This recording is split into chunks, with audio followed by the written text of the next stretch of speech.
लगातार भारतीय जनता पार्टी जिन मुद्दों को लेकर के संघर्ष करती है उसमें से एक बड़ा मुद्दा है, महत्वपूर्ण मुद्दा है, वो है करप्शन की, भ्रष्टाचार की। और भ्रष्टाचार हर क्षेत्रों में है। किस प्रकार से भ्रष्टाचार है वो आए दिन आप सब लोग यहाँ देख रहे हैं। झारखंड में अखबार की सुर्खियों में रोज बटोर भी रही है। अभी आप सब ने देखा कि हाल फिल्म में किस प्रकार से ईडी वालों ने जगह जगह पर छापा मारा और फिर उसके बाद कई को जेल गए और कई लोगों को शायद रास्ते में भी होंगे। यानी भ्रष्टाचार इस राज्य की जो सरकार है, लगता है कि सरकार ही भ्रष्टाचार के लिए बनी है। अब भ्रष्टाचार का कोई भी क्षेत्र इन्होंने नहीं छोड़ा है कि जहां पर वो भ्रष्टाचार नहीं करता। और सरकार को बार बार आगाह करने के बाद भी, मुख्यमंत्री को सचेत करने के बाद भी, देखो भाई यहाँ गड़बड़ी हो रही है, इस गड़बड़ी को रोकिए। अगर आप इस गड़बड़ी को नहीं रोकेंगे तो फिर एक दिन आपको भी उसकी सज़ा भुगतनी पड़ेगी।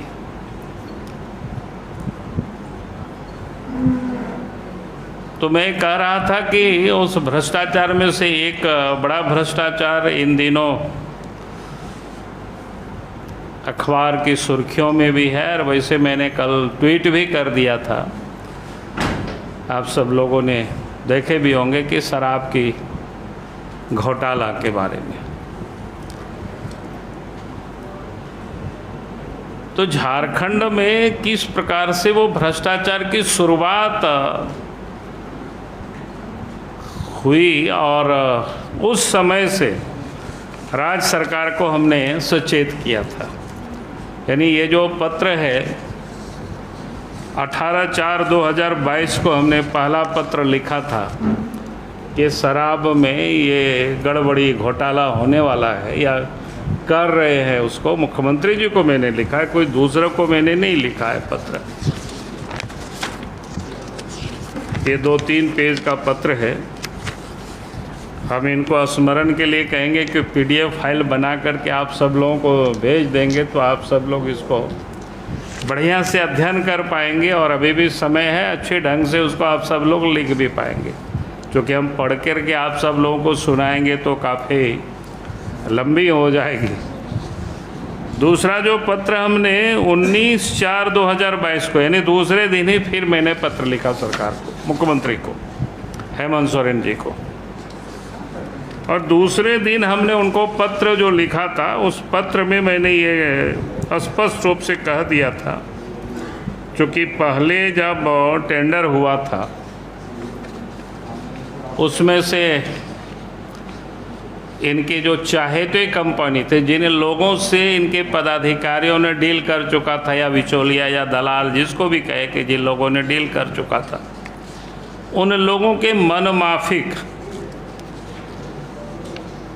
वो टेंडर नहीं था, इसलिए उन लोगों ने पार्टिसिपेट नहीं किया, और इस कारण से सरकार ने फिर से टेंडर निकाली। और उसी वक्त जानकारी मिली थी कि भाई वो किन किन कंपनियों को देने के लिए ये सारे इतनी कवायदें हो रही है। तो 18 को जो पत्र मैंने लिखा, और फिर हमें जब पता चला तो तुरंत मैंने 19 को पत्र लिखा, 19/4/2022 को। और हमने उस समय कह दिया था कि A to Z, यानी एक कंपनी है A to Z infra services limited, दूसरा कंपनी है क्या बोलते हैं, prime one work force private limited, तीसरा कंपनी है सुमित फैसिलिटेड लिमिटेड, और तीसरा है ईगल हंटर सॉल्यूशन लिमिटेड। ऐसे ये 4 कंपनी को देने के लिए सारे कवायद हो रही है। और बाद में वास्तव में जब टेंडर हुआ और फिर टेंडर में ये लोग जो कि उनके मन के मुताबिक टेंडर हुआ तो उन लोगों ने फिर पार्टिसिपेट किया और फिर इन्हीं लोगों को काम मिला।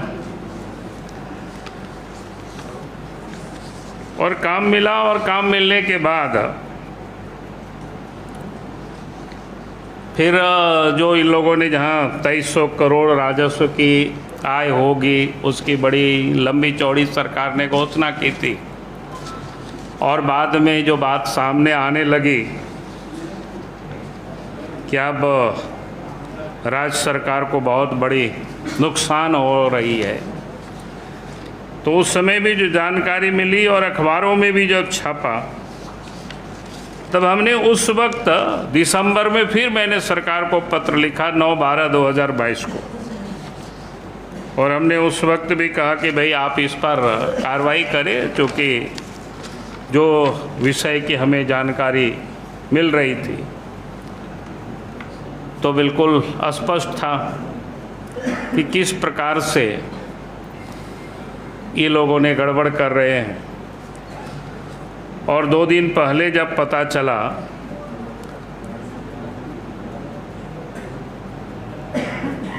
कि ये जो शराब के जो कंसल्टेंट थे जो छत्तीसगढ़ की कंपनी और सप्लायर थे, और फिर झारखंड का जो उत्पाद विभाग है, एक्साइज विभाग है, इस सब लोगों ने मिल करके जो इस प्रदेश की राजस्व की जो घाटा है वो 450 करोड़ रुपया एक प्रकार से लोगों ने पहुंचा दिया।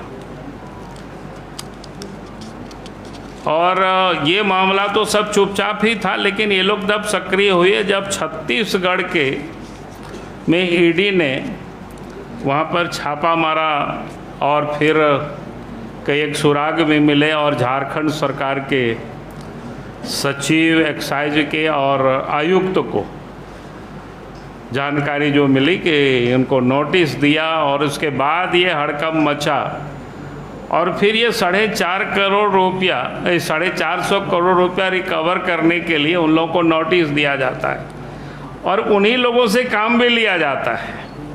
आज भी वही सारे लोग काम कर रहे हैं।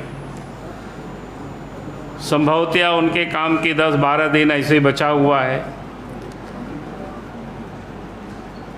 ये यानी कायदे से कार्रवाई तो किसके ऊपर होनी चाहिए था कि उनके पदाधिकारियों के ऊपर पहले तो होनी चाहिए था, जिन लोगों ने ये गलत सलाह दिया और बार बार पात्र लिखने के बाद भी जिन लोगों ने कोई ध्यान नहीं दिया, नहीं मुख्यमंत्री ने भी ध्यान नहीं दिया। और आज भी ये साफ दिखता है सरकार को जहां उन लोगों के ऊपर कार्रवाई करनी चाहिए थी, लेकिन उन लोगों के ऊपर कार्रवाई ना करके नोटिस देना ताकि वो लोग कोर्ट जा सके और अपने स्टे वो लोग ले सके, यानी अपनी चमड़ी को ये लोग सारे लोग बचा सके। किस ढंग से ये लोग चक्रव्यूह जिसको कहते हैं रचते हैं, या इसको कैसे ढंग से ये लोग बनाते हैं ताकि हम कैसे बचें। तो ये जो इस राज्य की लूट की एक मतलब जिसको क्या बोलते हैं कहानी है, तो मैं ये कह रहा था कि इस प्रकार से इस प्रदेश को लोग हर चीज़ों की जो लूट, चाहे वो ज़मीन की लूट हो, चाहे वो दारू की हो, चाहे पत्थर की हो, चाहे कोयला की हो, जहाँ भी जाएंगे जिस ओर जाएंगे चारों तरफ लूट ही लूट मची हुई है। अब राज्य के मुख्यमंत्री के ऊपर जब ईडी वाले जब उनको नोटिस देते हैं, आप सब लोगों ने देखा, तो वो कहते हैं कि हम आदिवासी मुख्यमंत्री हैं। भाई आदिवासी मुख्यमंत्री हैं तो इस लूटने के लिए आप नहीं हैं। और आपको अगर समझ में नहीं आ रहा है कि कहाँ गड़बड़ी हो रहा है, तो आप भले ही हमें अपोजिशन के लीडर ना माने, लेकिन भारतीय जनता पार्टी तो विधायक दल के हमें लीडर बनाए हैं, वो भी आप नहीं मानते हैं। तो इस प्रदेश के हम मुख्यमंत्री भी रहे हैं, तो हमें इतना तो अनुभव है कहाँ गड़बड़ी होती है। और वो भी आप नहीं मानते हैं, तब भी मैं मानता हूं कि भाई हम इस झारखंड के एक नागरिक हैं। अगर हमें जानकारी मिल रहा है किसी को भी कि यहाँ गड़बड़ी हो रही है, यहाँ लूट हो रहा है, तो अगर मुख्यमंत्री को चिट्ठी जाती है तो फिर उस पत्र पर उनको संज्ञान लेना चाहिए, उस पर कार्रवाई करना चाहिए।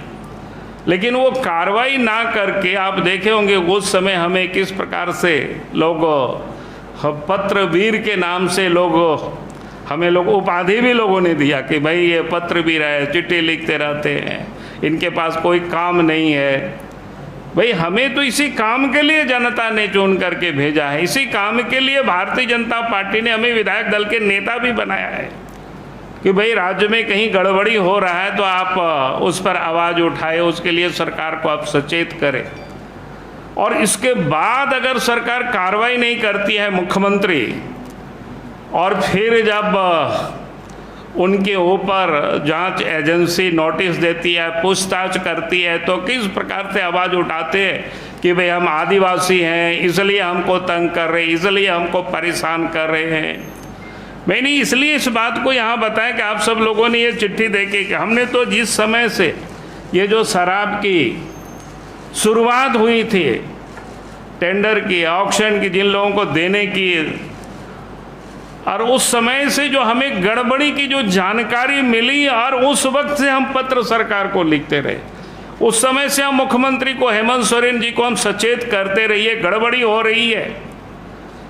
18 अप्रैल को लिखे, 19 अप्रैल को लिखे, फिर हमने दिसंबर में 9 दिसंबर को हमने पत्र लिखे उनको, सरकार को।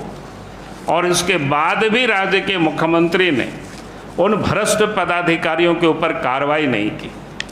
अगर वो भ्रष्ट अफसरों के ऊपर कार्रवाई नहीं की, इसका मतलब ये होता है कि मुख्यमंत्री इन सारे लूट में समान रूप से सहभाग है, भागीदार है, उसमें हिस्सेदार ही है उनकी। और तभी तो उन्होंने उस पर कोई कार्रवाई नहीं किया, नहीं तो फिर कार्रवाई करके हमको बता देते कि भैया ऐसा नहीं है, इन सारे चीज़ों की जानकारी वो देते, या फिर हमें नहीं भी देते तो कार्रवाई करते। और मैं आज भी मुख्यमंत्री जी से मैं मांग करता हूँ, भाई अभी भी जिन अफसरों के मिली भगत से राज्य को 450 करोड़ से अधिक रुपया की जो क्षति हुई है, उन अफसरों के ऊपर कार्रवाई करनी चाहिए, एफआईआर होनी चाहिए। और नहीं तो फिर वो नहीं करेंगे तो फिर ऊपर के जो जांच एजेंसी है, जितनी गड़बड़ी हुई है उसकी जांच तो उन एजेंसी जरूर जांच करेगी। हम उन जांच एजेंसियों से भी हम आग्रह करेंगे कि भाई अगर सरकार नहीं करे तो फिर, चूँकि मामला उनकी नहीं है, इस राज्य का मामला है, राज्य की इतनी बड़ी लूट जहाँ हुई है तो उसकी जांच निश्चित रूप से होनी चाहिए। और मैं विशेष नहीं कहूँगा कि कुल मिलाकर के मैंने आप सबके समक्ष ये जो विषय को रखा, इसलिए मैंने विषय को रखा आपके समक्ष, क्योंकि हम सरकार को शुरू दिन से सचेत करते रहे मुख्यमंत्री जी को कि भाई कहाँ कहाँ गड़बड़ी हो रही है, कैसे गड़बड़ी हो रही है, ये जो भ्रष्ट अफसर जो लोग बैठे हुए पदों पर, वो लोग किस प्रकार से भ्रष्टाचार करें, आप कार्रवाई करें। लेकिन पूरा 1 वर्षों तक नहीं किया। इसका अर्थ तो यही है कि मुख्यमंत्री पूरी तरह से इस भ्रष्टाचार में शामिल है। जी, सवाल है कि जिन कंपनियों का आपने नाम बताया है, क्या उस कंपनियों के खिलाफ रजिस्टर्ड होने का प्रमाण या फिर किसी तरह का गलत होने का प्रमाण है? अरे गलत होने का प्रमाण तो सरकार ही सब बता ही रही है भाई। अब उन्होंने नोटिस किया है कि पैसे रिफंड की, बाकी सारी चीज़ों की, क्या मतलब है, बता ही रहा है इन सारी चीज़ों की। अब इसमें प्रमाण क्या? प्रमाण तो यही है, टेंडर के पहले अगर हमें पता था इन कंपनियों को देने के लिए दोबारा रीटेंडर हुआ, इससे बड़ा और प्रमाण क्या हो सकता है।